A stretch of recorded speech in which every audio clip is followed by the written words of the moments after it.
John Fanta, welcome to the Sport Profile. Dylan, it is terrific to be with you. I love the show. I think what you're doing is special and unique in the content world, which is ever-changing, and there's so much happening. I think what you're doing is really cool. So it's an honor for me to be joining you, and I appreciate you having me, my friend. Thank you, man. I'm pumped for this one. And my first question is, you have a lot of loves. You have love for the Big East. You are a family man. You're a new dad. Congrats. Thank you. Is college basketball your first love? Well, my first love is my wife, Victoria, and that'll always be the case. Of course. So that is certainly my first love. My real first love in the sports world would be Cleveland sports. You know, as I talk to you, right next to my desk, here's my newest bobblehead of Stephen Vogt, the Guardians manager, who has engineered an amazing, as we're doing this podcast, an amazing come-from-behind pursuit for an AL Central Division title. Just incredible. I wish the Mets could do the same, but they're not. Yeah, I hope for your sake the Mets are there in the playoffs and that they can go on a run. Maybe we'll meet for the World Series because that'd be awfully cool. You never know. You never know in baseball. It's true. But growing up on the west side of Cleveland, I am the son of a father who owned his own plating and metal finishing business. Wow. Was a guy who was at work 7 to 6 every single weekday, 25 degrees in Cleveland. He was working in a shop. Yeah. And my mother was a teacher and now works 40-plus hours a week for the state of Ohio. So I learned blue-collar values from them. And my first love is really Cleveland and Cleveland sports. You know, I grew up a huge Browns, Guardians, Indians, now Guardians, and Cavaliers fan. Sure. And I was 7 when LeBron James got drafted to the Cavs. So, that's how I fell in love with basketball. That's how I really fell in love with sports. And I would listen to these voices. Tom Hamilton, who's still the voice of the Guardians and has unbelievable passion for the team. Joe Tate of the Cavs. Jimmy Donovan, may he rest in peace. Same with Joe. Two guys that just were larger-than-life figures in how they called the games for those teams. But those were the voices that influenced me, that inspired me, that really gave me that belief that, hey, I'd love to do this someday. I would love to be able to say, this is what I would like to do with my life. The Big East is a first love in a way because, you know why, Dylan? Tell me. They gave me a shot. They gave a kid at Seton Hall, a freshman, a shot when I was at All-State Arena in Rosemont, Illinois, covering Seton Hall women's basketball at the Big East tournament. The head of broadcasting, Rick Gentile, saw me doing an on-camera hit by the court. Mm-hmm. And he came up to me and said, "Who are you?" I said, "Well, my name's John Fanta." And he goes, "And you're here. You're one of the few media people here." And you know what I said back to him, Dylan? I said, "Yeah, I love women's basketball, and I love covering it, and I love capturing the storylines of it." And he looked back at me and he said, "There's not a lot of people covering women's basketball." He goes, "It's really cool that you are." Now, 12 years later, and we still have a long way to go in women's basketball. 100%. Because we have to keep the coverage going, keep on keeping on. But it's amazing how much the coverage of the sport has evolved since 2013, since maybe even 2017 or 18. Oh my God, yeah. But that's how I got my different. start. And the Big East found me that way. They actually found me through women's basketball before I really took off with men's college basketball. But absolutely, I mean, first love's my wife, my son, but the Big East is absolutely one. Cleveland sports another, and I'm so blessed to do this. I would say another first love, the audience. I love the fans. I love interacting with them. They're the ones listening to your show. They're the ones watching me do my job. So we owe it back to them to do it with everything we've got. I completely agree. And, what you said about the Big East is, kind of how I feel about the MAC too. And yes. I know you've done some work with the MAC. You've really touched a lot of conferences. And I'm obviously, the Big East has Seton Hall and everything like that. You are a Pirate at heart too. And yes. I'm curious, like you have such pride for the Big East. does that come from you being a Pirates alum, or does it come from covering, the breadth of the Big East throughout the course of your career? Well, I would say, obviously, I'm not where I am without Seton Hall University. It's a special place with great people. When I was a Yeah. freshman, I was just a couple months on campus, and a supporter of the basketball program walked up to me at halftime of a game and said, what are you looking to do in college? And I said, well, I want to be a broadcaster. I'd like to be a reporter. I'd like to be in journalism. And he came back to me and he said, you really need to meet with Bob Lee. Now, when we hear the name Bob Lee, I think of the World Cup. I think of Outside the Lines. I think ESPN legend. Bob Lee's my childhood. He and Chris McKendry would host Sports Center on a Saturday morning at 10 a.m., and they would set the day up so wonderfully. Oh, yeah. So, Bob, what happens, Dylan? A week later, Bob is on campus, and we are sitting and talking. He lined up time to talk with me. That's a guy who's an ESPN legend, one of the great sportscasters of all time. That's the power of Seton Hall University. And then, of course, I covered Big East championship teams.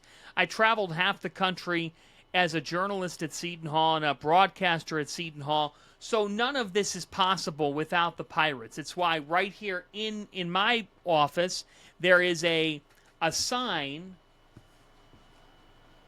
of an award that I won, which was the most valuable Pirate award, which was to a senior, typically an athlete who went above and beyond throughout their time at the Hall. So I love the Hall.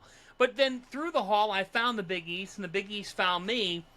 What would I say is the reason for my love for the Big East and the reason why things have been a perfect marriage there?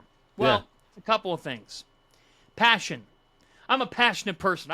I want to do things one way, the same way that you want to. We want to do it with passion. We want to do it being genuine. This is not an act. This is who we are. It's what we do. The Big East is a genuine league. It's authentic. It's in its roots. It was founded at a dinner table in Providence, Rhode Island on Federal Hill. Wait, over actually? a lunch. It was. That's right. I mean, Dave Gavitt was getting papers signed out to lunch on Federal Hill in Little Providence, Rhode Island, eating meatballs and signing the papers to start a league. Sunday dinner. I love it. That's what it was, man. That's amazing. Red sauce and hoops. I say meatballs, prayer, and hoops, and people laugh at me, but I think it's the truth when we're talking about the Big East. Everybody knows your name. The fan bases are outstanding. And it all leads to Madison Square Garden, which is the world's most famous arena for a reason. If you've never been inside it, then you need to get inside it because the building has an aura about it. It has a vibe about it that carries this weight that says when you walk in there, you better make it count, because inside this building has been Muhammad Ali and Patrick Ewing and Billy Joel and Paul McCartney and some of the best musical acts, sports athletes, and performers that we've ever seen. And I think that when I look at the Big East, it's these 11 schools are a family. Yeah. The fans are rabid, and they want to see their teams win like hell, and I'm competitive, and I love that desire. And there's just a uniqueness about it. The SEC has its football and the personality of its football teams, and that conference has such a pageantry about it in football. Yeah. It's a year round. I mean, the basketball's been better, but let's face it, Dylan, when I say Southeastern Conference, we immediately think of football and the power that is football. Absolutely. When you say Big East, it's basketball. It's 365 days a year. These teams are all going for the same goal. It's amazing coaches from the likes of Rick Pitino to Jim Boeheim to Jim Calhoun to John Thompson, Rolly Massimino, Lou Carnesecca. We can go right down the line to today with Dan Hurley and Pitino and Greg McDermott and Shaka Smart. Amazing coaches with big-time personalities who want to win. And it's just been a match for me. It gave me a chance. The Big East gave me a shot to cover sports. I'm forever indebted to them because of it. Yeah. You mentioned Pitino. I still can't believe Pitino coached at Iona. I remember the day he signed, or when that news was breaking, it was literally as everything else was shutting down very early in COVID. And I'm like, ain't no way Iona's getting Rick Pitino. In the MAC? Right. I remember that so vividly. And then what happens? He takes that job, and I think what he did is, obviously, going to the NCAA tournament's great, and Iona's made that a tradition for their program. He took them there twice in 3 years. Look, he did a terrific job at Iona, and Iona's got to get back to that. You know, they've obviously had a coaching change, and I think they can get back to that. It's a good program. It's a great place. You know, that's another thing. I loved going to Seton Hall and to be in New Jersey, Dylan, because I could get to games. I would go to Monmouth. I'd go to Manhattan. I'd go to Fairleigh Dickinson. I would get all over the Columbia, Princeton. I'd go all over the metropolitan area to see guys play. I love that about the metro area. The MAC is a special league. It is a special conference with terrific people, with storied programs, and programs that have had different coaches come through the ranks and have gone on to have legendary careers, but they were MAC coaches during a period, and they were able to win at a very high level. So that league is very near and dear to my heart because I look at that league and I see a conference, you know, from now Coach Pecora, right, to a guy like Greg Paulus, who had a legendary college playing career, to Coach Gallagher, who's one of my friends over at Manhattan, and so on and so forth. That league is really special, and it's been fun to be around that conference because I miss King Rice. I do miss King Rice, but that's a grassroots conference. It really is. You got to bring your lunch pail type of league. I mean, that's definitely true. Jim Whalen Boardwalk Hall in Atlantic City, New Jersey gets a big crowd, you know, for the MAC tournament every single year. No question about it. And Coach Fabry has done a remarkable job over at Quinnipiac, and Carly Thibault Dudonis at Fairfield has engineered one of the greatest stories in all of women's college basketball. So for both men's and women's, I'm already fascinated to see. And I give credit to Coach Lind and Mount St. Mary's. They had a hell of a season last year. He did a terrific job. They won at Miami. They ended up winning the conference tournament. You're exactly right. You know, that league has an identity, and it all leads to Atlantic City. So that's been a lot of fun to be a part of too. Absolutely. You had mentioned something before that I was very curious about. You said like it's all genuine. All of your passion is genuine. All of your energy is genuine. And I know that just from, you know, talking to you here and watching you, you know, watching your broadcasts all the time. But has there ever been anybody who has doubted that? Has there been anybody who has either doubted that or maybe said it was an act? Yes, 100%. I've had people say to others, "Hey, is this guy really him? Is this an act, or is this real, or is this fake? Like, is this who he really is off the mic and outside of a game, behind the scenes, and what's he like from a character standpoint?" TV is a subjective business, just like everything is. But TV and what we do is subjective. One person might love one show or one broadcaster, and they might despise another. And the guy next to them might love that broadcaster and might despise the one that the other person loves. You can't take it personally. You got to have thick skin. Absolutely. And look, I know I'm an acquired taste. You know, I know I don't look like every other play-by-play guy, and I probably don't sound like him either. I've had people say to me, you know, your voice is a problem. And it gets too high when you're calling a game and whatnot. And I've worked on that as much as I can. But, Dylan, what you see is what you get. Yeah. And for me, I always think of it when I'm on the air of, what would I want from my living room? Well, I want passion, I want emotion, I want authenticity, and I want somebody who's ready to tell me what's happening in an insightful, informative, but entertaining way. And absolutely. You know, to answer your question, yes, I've been doubted. I have been. There's been times where I didn't get a gig. You don't land a gig. You don't land a job. I went for a couple of NBA jobs, you know, play-by-play radio or TV. I didn't get them. I went to try to work for a different network at one point in my career. And they said, you know, we don't see it. You know, they said, actually, one of the people said, well, you know, he's just a Big East guy. And Dylan, really? Yeah, no, I got told that, but I would say this. I am a Big East guy. I'm proud of it. Yeah. And the league gave me a shot, but the passion that I have for that league that I show on the air, that's what I give to the profession itself, because I don't take anything for granted. So if you give me an assignment, Dylan, and I think my time at Fox Sports, but also podcasting for the Field of 68, has helped people see me as somebody who can cover a lot of different things nationally. The Big Ten, the Big 12, the ACC, the SEC, different conferences, and now even some different sports. But I tell people, if you give me an assignment, it is the Super Bowl, automatically. Why? Because there's someone at home that's going to listen or watch what I do, that's taking time out of their day to listen or watch it. So in that moment for them, it's their Super Bowl. It's what they're interested in.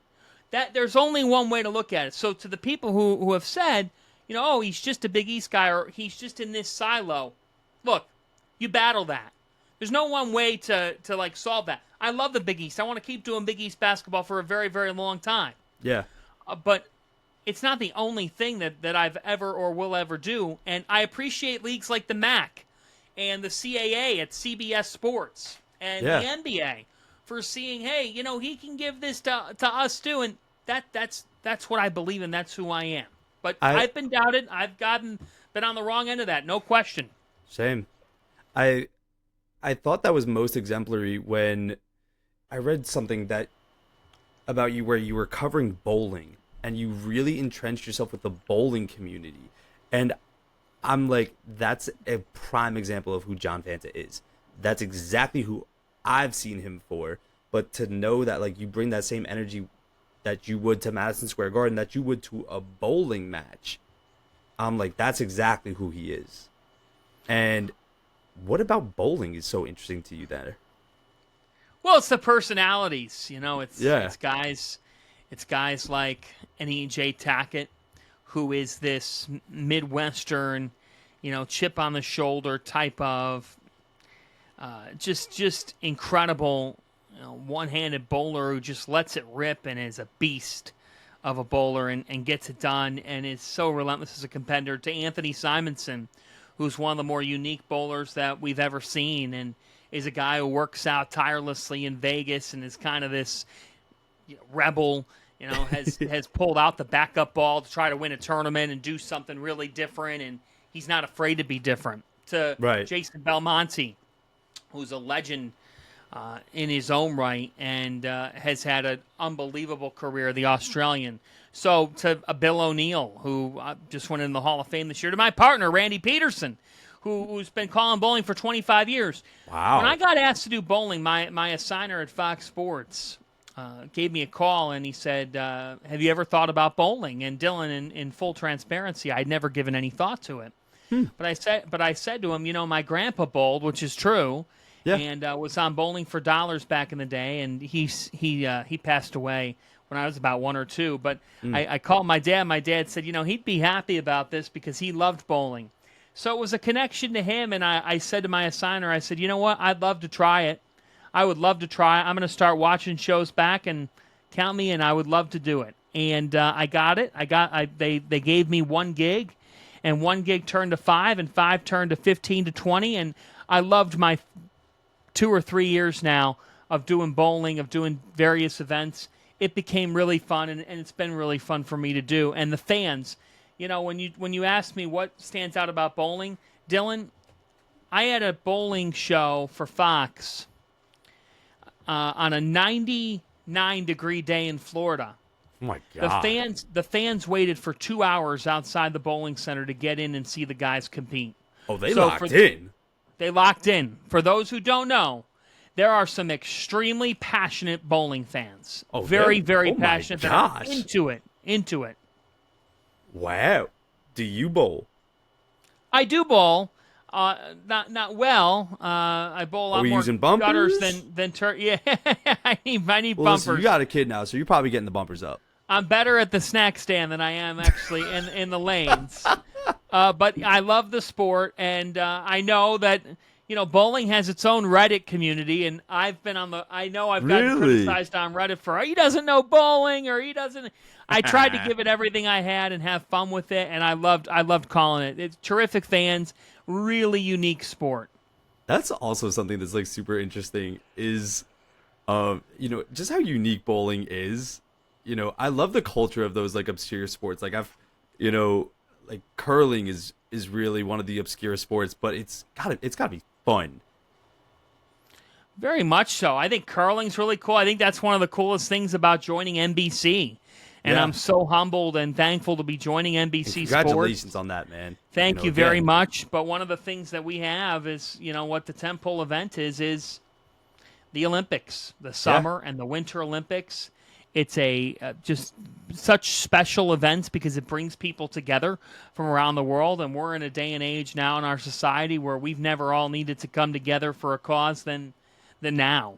And I think Yeah. the Olympics brings everybody together, gets everybody talking. The United States will obviously host the World Cup come next summer. That's Mm-hmm. the only other event really like it, and that'll be really, really cool for the country and for the planet, Yeah. for everybody across the globe to have. But for me, curling is incredible. It really is. I even think of handball. I've grown appreciation for Oh that. my gosh, To my great uncle played handball. We think he was like the oldest living handball player at like Unbelievable. 97. 97, he was still playing? Yeah. That's incredible.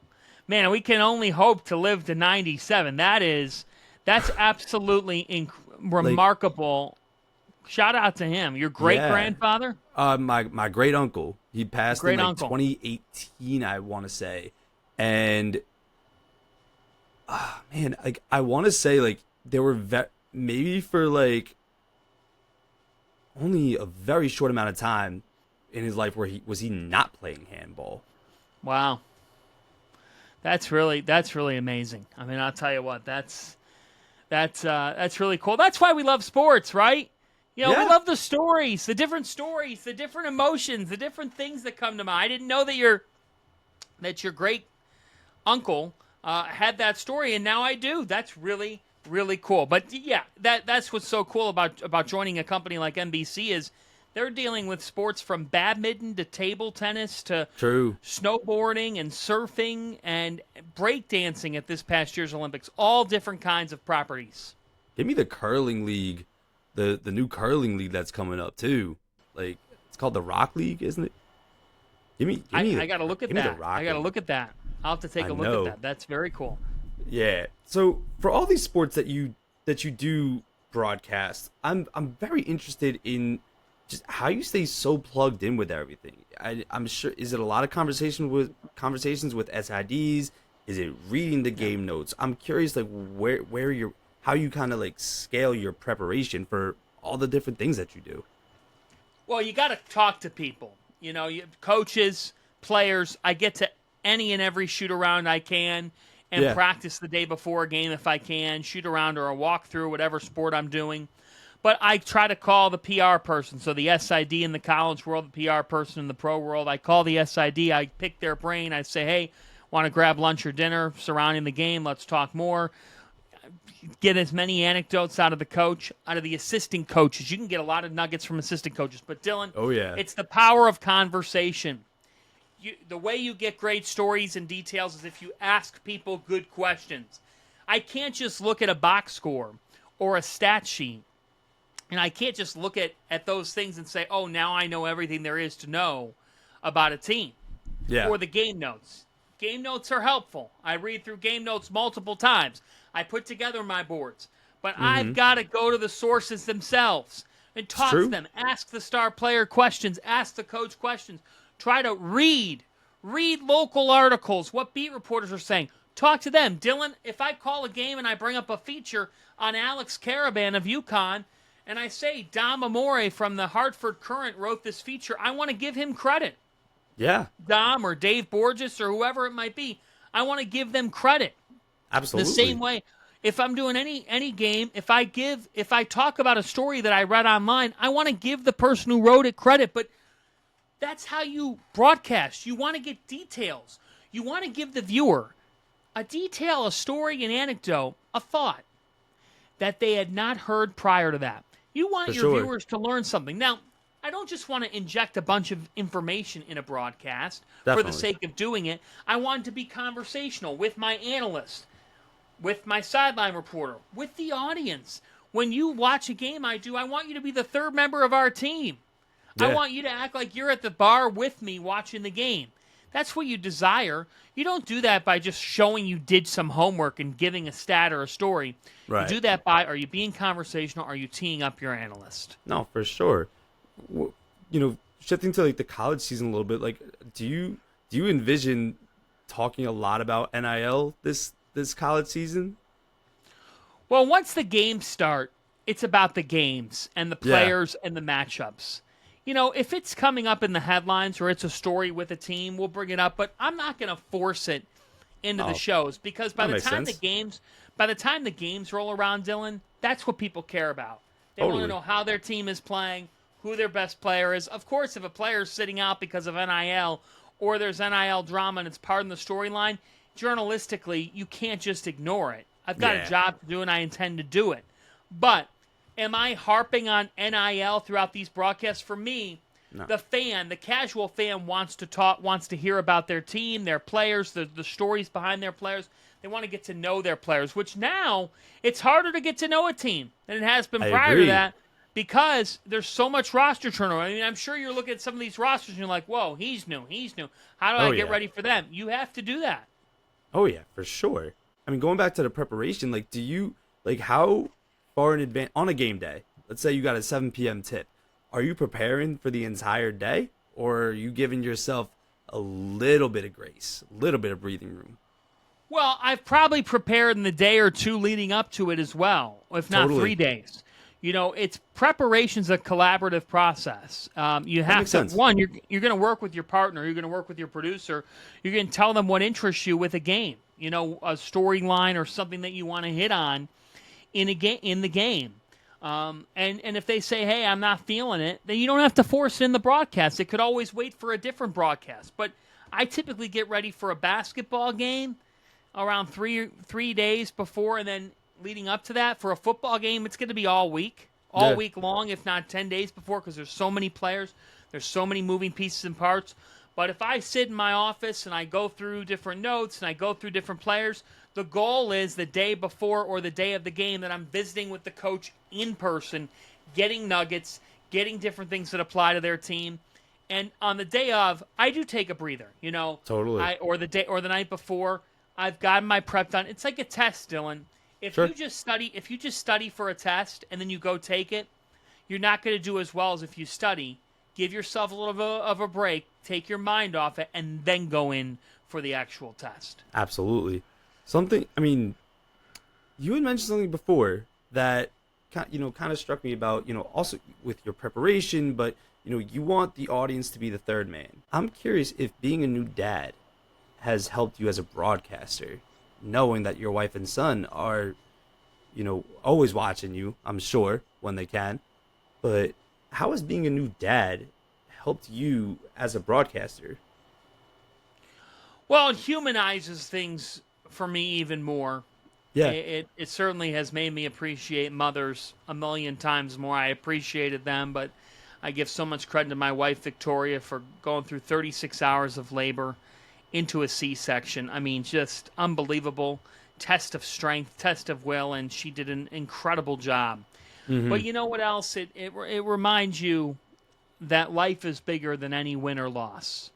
Yeah. And that family's super important, and that the human side of this matters so much. When we could tell the viewers about people, not just players, about people, not just coaches, that's my goal as a broadcaster. Again, teach them something that they wouldn't have otherwise known unless they had watched your telecast. But it causes you to be better with your time management. It causes you to sometimes change things around. Dylan, we had to reschedule this. I appreciate you because my son, was having one of those days and I want to be there for him. It puts everything into perspective. Yeah. But it also, when I do sit down and get ready for a game, it makes me appreciate it that much more because why at the end of the day am I doing a game? Why at the end of the day do I do this for a living? One, to provide for my family, and two, to set an example to my son to say, this is how you do a job. And I want my son to know he could do any job. He could do whatever he would like in life. whatever he believes in, whatever he dreams of, whatever he wants to do, I'm his biggest fan and his biggest supporter, and I always want my son to know that I will stand with him. I will be with my foam finger in the front row of whatever it is that he wants to do in life. I am here for him, and I want him to know that he has my full support, whether he wants to be in medical or on Broadway or calling a game, whatever it is that he wants to do. I want him to crush it, and I want to help him in whatever way I can, while also being a supportive parent, not some hovering parent. I just want to be a fan of his, and I'm always here for him. That to me is, it puts everything in perspective, Dylan. It gets you to take a step back. But what it does is it serves as a reminder of, I get to do this job. I get to be a storyteller. And I want my son to know that you take nothing for granted in life.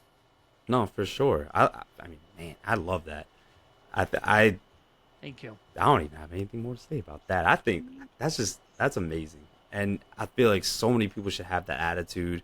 And, I try to aspire for that myself, to just have that level of encouragement for my friends, or, even with my own self-confidence as well, that I'm always trying to shape and learn more about. You mentioned about perspective, and it's a very important thing.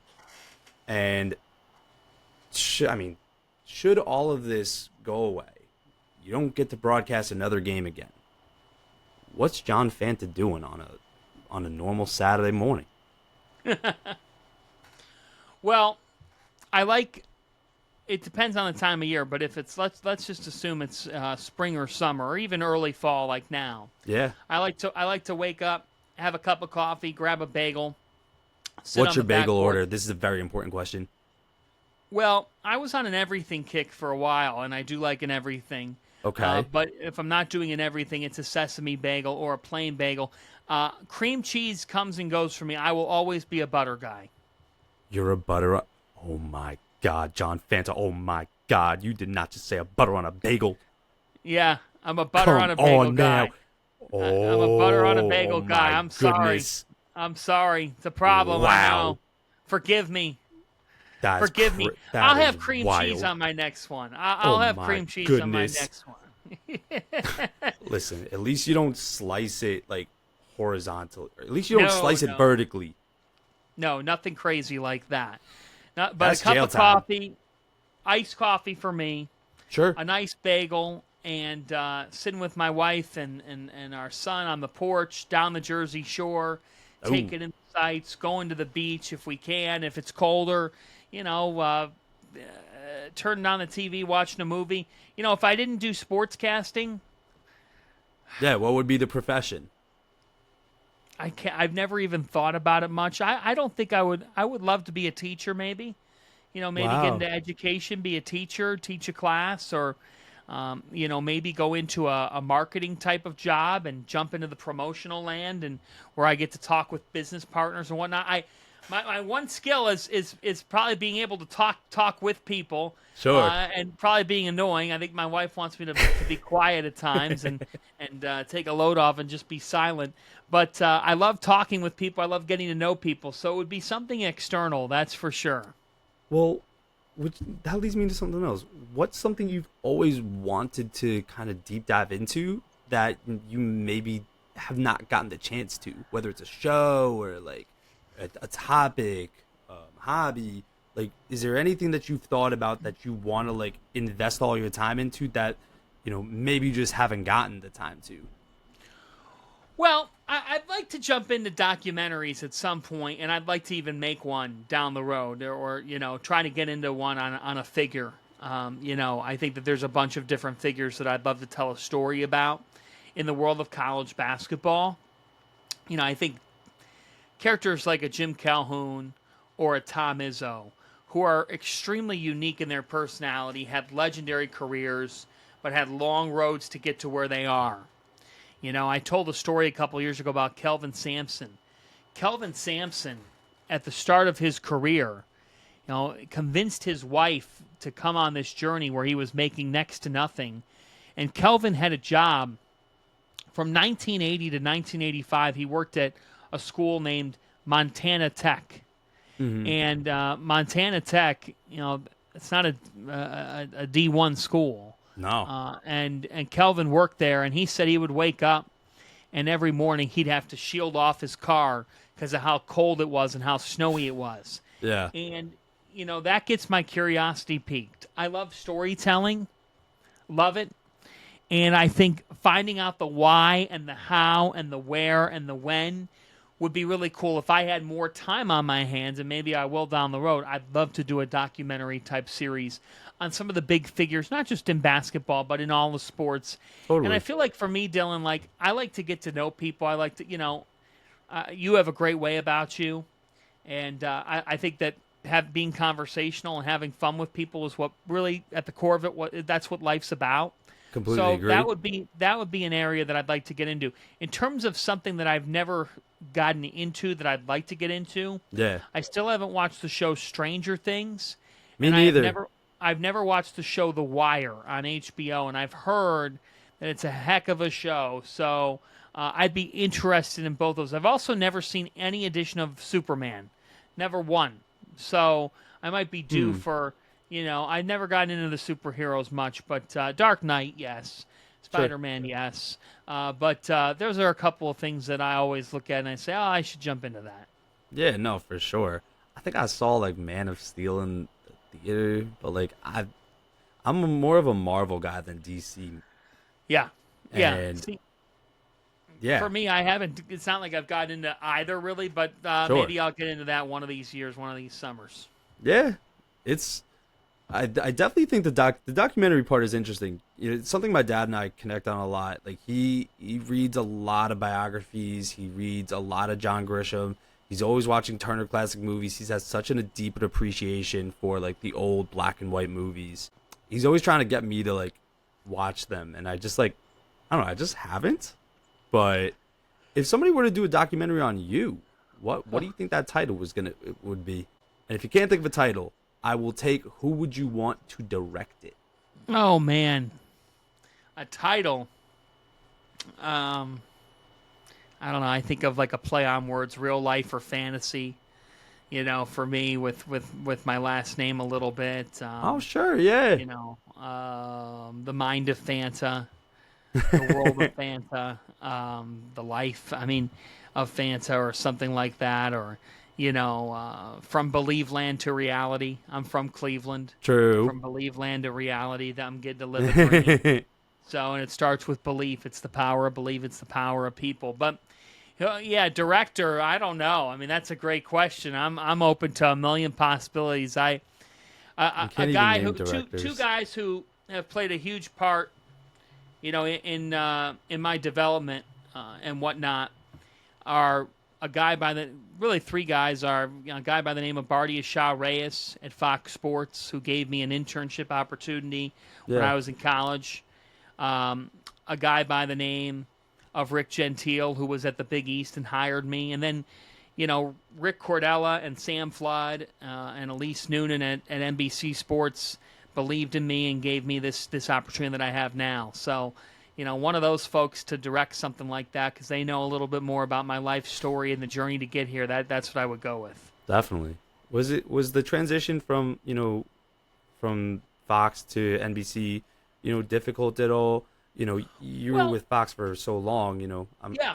Was it difficult to, make the jump? Well, you know what?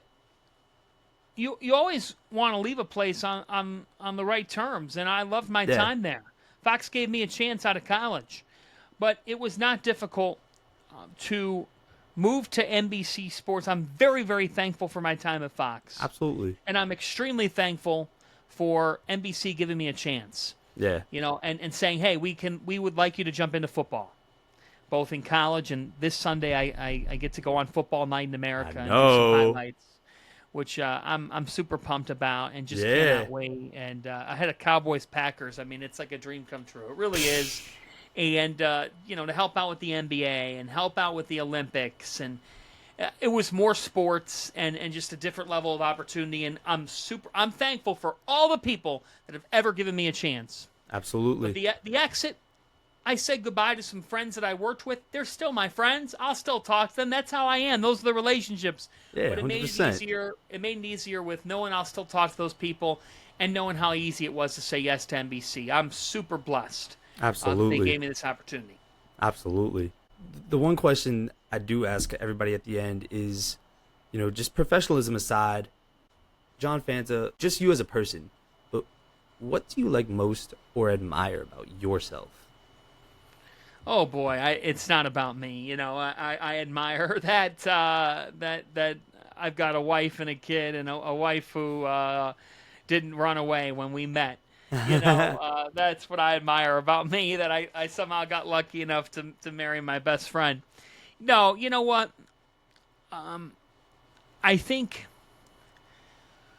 what I admire about myself is that I haven't had this easy path where everything's just sort of been there and it was a foregone conclusion that I would do this, and that from a family life that everything was perfect. Sure. I'm the oldest of four, and my godmother, my mom's only sibling, died from breast cancer in her early 40s. Man, and sorry. I was still in high school when that happened, and I'll never forget that. It shook me to the core. Sure. And, as a result, then I really was with my mom when she buried her parents. And, my parents were married 24 years. They had a wonderful marriage. And then they said, you know what, this isn't working for us. We're going to get a divorce. And so here's my point. And I had to bury my dad. My dad died at 56. And he No, I thank you. And he collapsed in a stairwell and had a massive heart attack in January of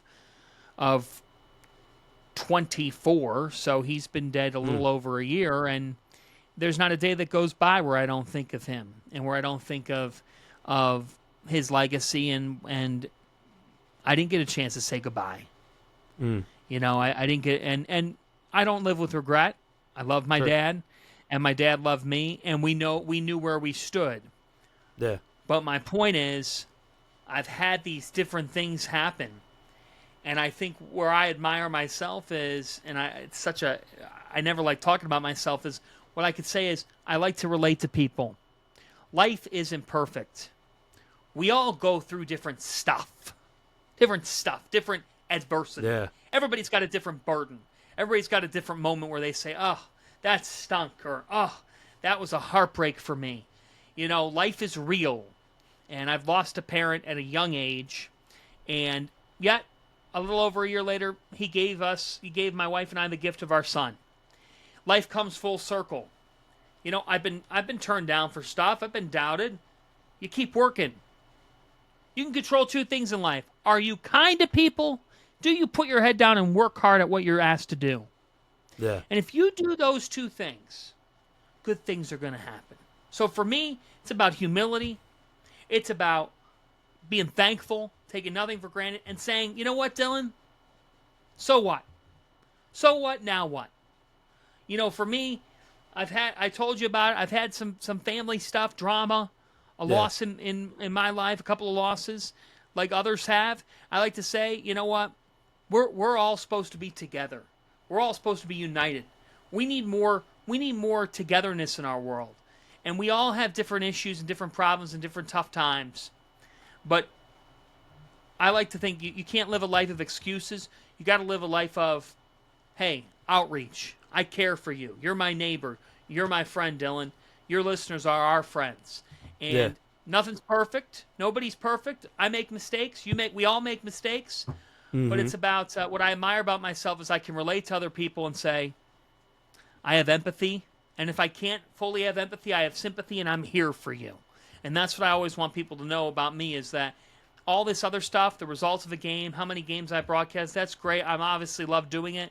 But I want to know that you knew that I'm a better human than I am broadcaster. I want to be good to people, because I've been through a lot of stuff, and if I can help anybody in any way, that means more than any game I've called. Man, that's beautiful. That is beautiful, man. Thank you. Thank you very much. Thank you for asking that question. You ask terrific questions, and thank you for having me. And you know this. You have a loyal listener here with me. Thank you, man. That means the world. This episode is brought to you by Digital Sport by Hot Paper Lantern, a division of the PR, brand, and marketing agency Hot Paper Lantern. Digital Sport by Hot Paper Lantern helps brands grow at the intersection of sports, tech, and gaming. Learn more at hpldigitalsport.com or find them on LinkedIn at Digital Sport by Hot Paper Lantern.